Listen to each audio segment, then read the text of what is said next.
tidak tiba-tiba. Jadi sudah lama sekali baik pemerintah maupun DPR itu tidak bekerja untuk rakyat, tidak berpihak pada rakyat.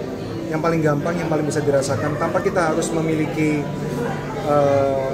backup data yang ngejelimet segala macam. Setiap hari kita bisa melihat bagaimana rakyat semakin lama semakin susah untuk mencari kerja, banyak yang kelaparan, banyak juga yang mendapatkan kesulitan untuk hidup hanya untuk menghidupi keluarganya, dan tone deaf banget para anggota DPR dan pejabat. Mereka merasa bahwa kalau misalnya ada kritik dari rakyat itu bukan kritik, tapi itu adalah orang yang berseberangan secara politis. Padahal kan bukan seperti itu. Seharusnya kan mereka bisa lebih mendengarkan dan lebih punya empati, tidak menunjukkan bahwa mereka sedang bersenang-senang di antara kesetaraan rakyat gitu ya. Masih ada masih ada kekuatan dan keberanian untuk bisa tertawa, berjoget, sementara rakyat juga teriak, kan itu menandakan bahwa mereka tone deaf banget. Jadi kita sampai di kondisi ini bukan ujuk-ujuk, bukan karena ada yang berusaha untuk membuat chaos seperti kata Presiden, ada yang berusaha untuk membuat keributan karena latar belakang politis. Ini simply rakyat yang berteriak karena rakyat kesulitan hidup, as simple as that. Itu sih. Mas Joko, point of view dari seorang Mas Joko, siapa sih yang patut disalahkan? Karena kan banyak netizen yang mempertanyakan siapa yang patut disalahkan untuk masalah demo pada akhirnya. Salahnya sistem.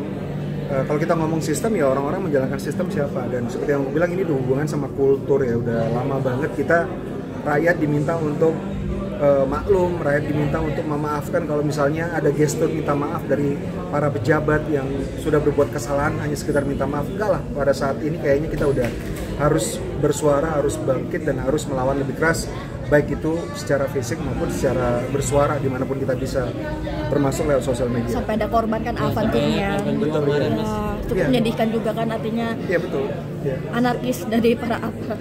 Kalau 98 kan eksekutif mundur. Satu nyawa rakyat itu kan nggak ada gantinya gitu. Apapun yang dicoba untuk dilakukan sebagai usaha untuk meredakan kesedihan, penderitaan dari orang yang terdampak langsung, termasuk keluarga dan kerabat, saya rasa itu nggak bisa dibandingkan dengan nyawa yang sudah melayang, dan itu nggak harus sudah dihentikan dan nggak boleh terjadi lagi. Coba pas ngeliat potongan video semalam gitu, korban jiwa kan, maksudnya ada satu korban jiwa gitu. Potongan videonya penyebar luas di media sosial gitu. Respon Mas Joko seperti apa sih? Ketika tahu awal. Saya merasa bersyukur bahwa orang bisa melihat walaupun menyesakkan ya, supaya orang tahu bahwa ternyata ini real gitu, bukan sesuatu yang dibesar-besarkan oleh orang. Sekarang kita nggak boleh lah TikTok kalau demo gitu. Menurut itu adalah satu hal untuk membungkam rakyat dan usaha-usaha untuk meredam kemarahan rakyat dan